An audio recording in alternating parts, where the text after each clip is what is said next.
అధికారులు, ప్రజాప్రతినిధులు ఈ కార్యక్రమాన్ని తీసుకొని వచ్చిన ర్యాలీ చేస్తాము. మన గ్రామానికి చెప్పేసి వాళ్ళు కూడా ఇంట్లో పెద్ద రోజు విద్యార్థులతో గౌరవ మన అధికారులకి అలాగే కూడా మూడవ శనివారం కూడా మనకి స్వచ్ఛాంధ్ర స్వర్ణాంధ్ర అనేటువంటి కార్యక్రమాన్ని జిల్లాలో చేపట్టాలని, జిల్లా హెడ్ క్వార్టర్స్ లోనే కాకుండా ప్రతి ఒక్క ప్రదేశంలోనూ ఈ కార్యక్రమం చేపట్టాలని మనకి దిశానిర్దేశం చేస్తున్నారు. దీని యొక్క ముఖ్య ఉద్దేశం ఏంటంటే మన పరిసరాలన్నింటినీ కూడా పరిశుభ్రంగా ఉంచుకోవాలి.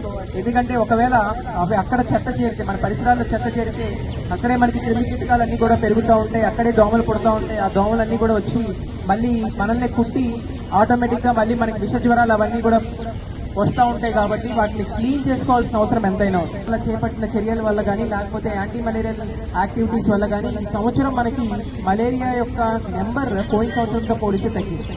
సో అంటే మనము ఎందుకు చెప్తున్నానంటే మన పరిసరాలన్నీ కూడా పరిశుభ్రంగా ఉంటాయి, ఆటోమేటిక్ విత్తనాలన్నీ కూడా తగ్గుతూ ఉంటాయి. సో అది ప్రతి ఒక్కరము బాధ్యత తీసుకుంటేనే అవుతుంది. ఎందుకంటే మనకి ఒక 100 మంది జనాభా ఉన్నారంటే ఒక్కరు కూడా శానిటేషన్ వర్కర్. సో 100 మంది వేసేటటువంటి చెత్తని తీయడానికి మనకి చాలా తక్కువ మంది శానిటేషన్ సిబ్బంది ఉంటారు. సో వాళ్ళే మళ్ళీ రోడ్లు క్లీన్ చేయాలి, చెత్త క్లీన్ చేయాలి, డ్రైన్స్ కూడా క్లీన్ చేయాలి అంటే మనకి అసాధ్యమైనటువంటి పరిస్థితి అనమాట. సో మనం ఒక బాధ్యత కలిగినటువంటి పౌరుల కింద మనందరం కూడా ప్రతి ఒక్కరూ అది ఒక మన బాధ్యత కింద భావించి మన పరిసరాలన్నింటినీ కూడా శుభ్రంగా ఉంచుకుందాం. అలాగే ఇప్పుడు మనకి జిల్లా హెడ్ క్వార్టర్స్ సో ఈ హెడ్ క్వార్టర్స్ కి అనుగుణంగా ఈ ఎంటైర్ స్ట్రెచ్ అంతా కూడా ఇక్కడ ఉన్నటువంటి ప్రజాప్రతినిధులు కూడా చెప్పారు, ఇక్కడ టేకప్ చేసినటువంటి డ్రైన్ యాక్టివిటీస్ కానీ.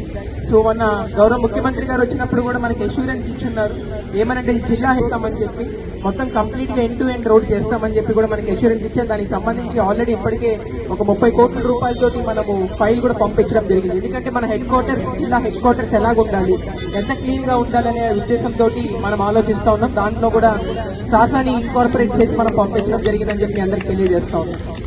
అలాగే టూరిస్ట్ యొక్క ఇన్ఫ్లో చాలా ఎక్కువ.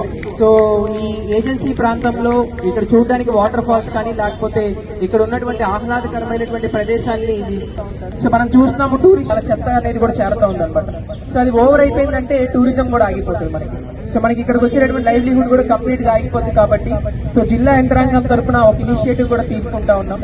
సో వచ్చే నెల నుంచి సాసా యాక్టివిటీస్ ఈ డిస్ట్రిక్ట్ హెడ్ క్వార్టర్స్ అలా కాకుండా ఏవైతే ఒక్కొక్క టూరిస్ట్ ప్లేస్ ని ఒక్కొక్క డిపార్ట్మెంట్ కి మ్యాప్ చేస్తున్నాము.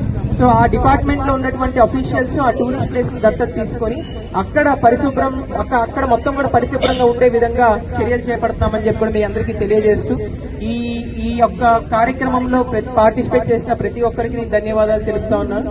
అలాగే సాసాని ప్రతి ఒక్కరు కూడా సీరియస్ గా తీసుకోవాలని చెప్పి ఈ ఒక్కరోజు ఏదో ఒక గంట పాటు మనం చేసినటువంటి యాక్టివిటీ కాకుండా ఇది ఒక నిరంతర ప్రక్రియ కింద ప్రతి ఒక్కరూ కూడా మన ఇంటికి వెళ్లిన తర్వాత మన పేరెంట్స్ చెప్పడం కానీ లేకపోతే మన ఇంట్లో కూడా చూసుకోవడం కానీ చూసుకోవాల్సిన అవసరం ఎంతైనా ఉందని చెప్పి మీ అందరికి తెలియజేస్తా ఉన్నాను. Thank you.